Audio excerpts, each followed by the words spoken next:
Does your current audio system have you in a funk? You know it does. Well, in this episode, I'm gonna wake your ass up! Ho, ho, ho, ho!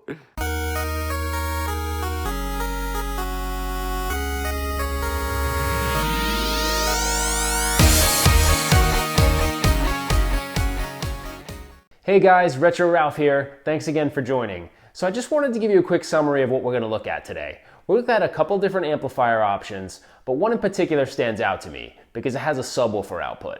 The application I've come up with for this is this Aurora bass shaker right here. Really adds a different element to the gameplay. So let's go over there for a minute. We'll discuss the couple different options. I'll do some gameplay testing and then I'll wrap up with my final thoughts. Okay guys, so we're going to talk audio in this episode. So check it out. Here are some commonly used amplifier options. Now, these aren't anything crazy, but they do a pretty good job. So one that comes up a lot is this Pyle PFA 200. It's not a bad amplifier. It's really no frills. It just has volume, bass, and treble control. It's a basic amplifier, but it comes pretty cheap, and it's a decent option because if you want to get out of this thing and not have to spend a lot of money, it gives you decent audio, and the cost is pretty good. So that's the Pyle PFA 200. I've had a lot of success with this. It's been fairly reliable. I don't know if I'm gonna say this right, but there's the LePi LP 2020 A+. 20 watts RMS, decent 2-channel amplifier. Again, you got your treble and your bass controls and your basic volume control, just like anything else. But very similar to the Pyle amplifier. This one has you can use a 3.5 millimeter audio jack or RCA jacks. I believe this one has the same thing. Yep, it has the same thing at the front, and sometimes it's just labeled as MP3. So if you didn't want to go 3.5 millimeter to RCA and just do 3.5 millimeter male to male, and I'll have links to the description of what those cables look like, you could easily do that with either one of these amplifiers. So these are decent. They're going to provide you decent sound, right? They're not bad. But the whole purpose of this was to jack up your audio, right? Give it a little bit more thump. And I found this amplifier, which is the same brand as this one. I'm going to call it LePi for lack of me knowing how to say it, but this is the LP168HA. So I got to tell you guys first how I discovered this amplifier. So I discovered this amplifier in a VP Cabs virtual pinball machine. I just noticed when I turned the thing on, I was like, man, this thing when you're playing games like really has a thump to it. And the reason why I did is because when VP Cabs designed the Vertigo cabinet, they decided to put a subwoofer in it. And I was wondering, I didn't notice that at first, but then when I was changing the volume one day, I saw this subwoofer volume knob. So I was like, well, that's interesting. So I went and did a little bit of research, and sure enough, I looked inside the cabinet with a flashlight, and there was a subwoofer in the back. So that gave me the idea of, hey, you know what? This really changes the experience. I guess when you get like a real a game that has a great bass notes to it, regular 4-inch speaker like the ones that are on Arcade 1-Up or maybe whatever you currently have in your MAME cabinet, they just don't cut it. They don't fully recreate the experience.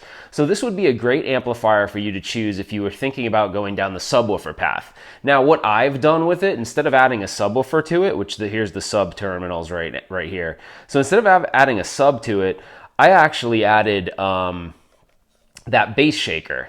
So what I did was you're going to see it in a minute because I'm going to demonstrate it. I added the bass shaker to a chair that I sometimes sit in front of my pedestal cabinet. So, oh my gosh, it totally changes the experience because you hear every rumble and you actually feel it. So in a game like Afterburner, where when you crash, you have that do-do-do-do-do. It actually feels like it kind of did in the arcade. So anyways, I highly recommend this amplifier if you're looking for a little something that's maybe a little bit more expensive than these options, but just gives you a little bit more flexibility, because this is the only one I've found in around this price range that actually has a subwoofer connection. So that's kind of unique that you can actually hook up a sub to this type of a thing. So why it says 2.1 is you've got your 2 stereo channels, and then your 1 is your your subwoofer. So really cool. And the other thing I like about it too is you can adjust the crossover settings. So if you want to have a little bit more low end bass, you can kind of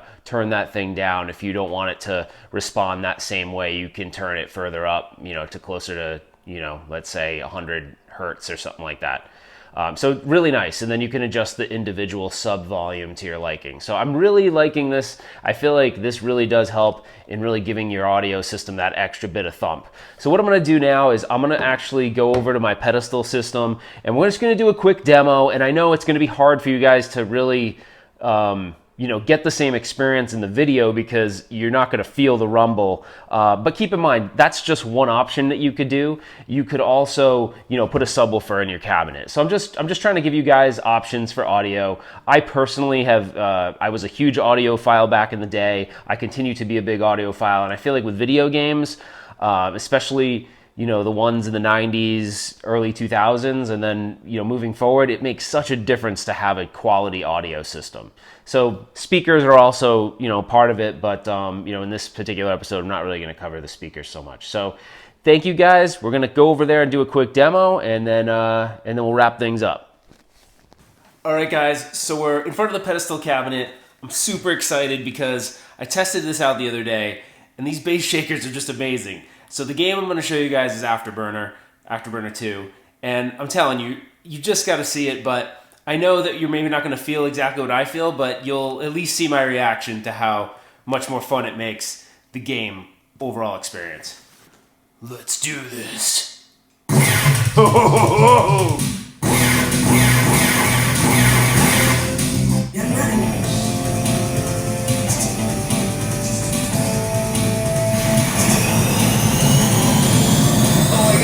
I feel like there's an engine underneath me.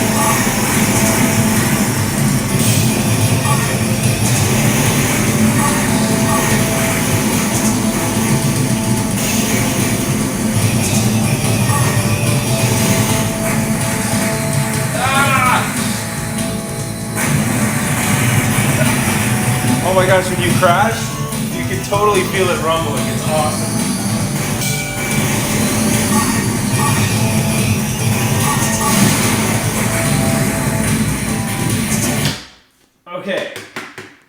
Okay, that was a horrible game of Afterburner, but who cares? All I gotta say is, it makes such a big difference. You feel the rumble of the engine. You feel when you get hit, you can just totally feel the destruction. It's so cool. So what I was thinking is, you may not use this application on a chair like I have it, but because the bass shaker has quick connects, you could maybe put it on the bar stool that you sit in front of your arcade 1-up cabinet or in front of your MAME cabinet. I mean, there's so many possibilities here. And just because I use the bass shaker doesn't mean you can't use a subwoofer. So you could totally use this application for a subwoofer too. But I'm super, super pumped up about this. You guys, it's a low-cost item when you think about it. It's not that expensive to buy the amp. And, you know, the bass shaker's various different costs, so it might be something that you save up for later on. But, oh my gosh, it just adds a whole new element to the experience that I think a right and a left speaker, just a regular 2-channel speaker system, just cannot produce. So it might be worth checking out. I really like to look for fun and unique modifications. So anyways, thank you guys for watching the video. As always, I really appreciate all the support. So if this was helpful, like the video, please subscribe to the channel, hit that notification bell so you can be informed of future episodes. And as always, thanks for watching, and I'll see you next time.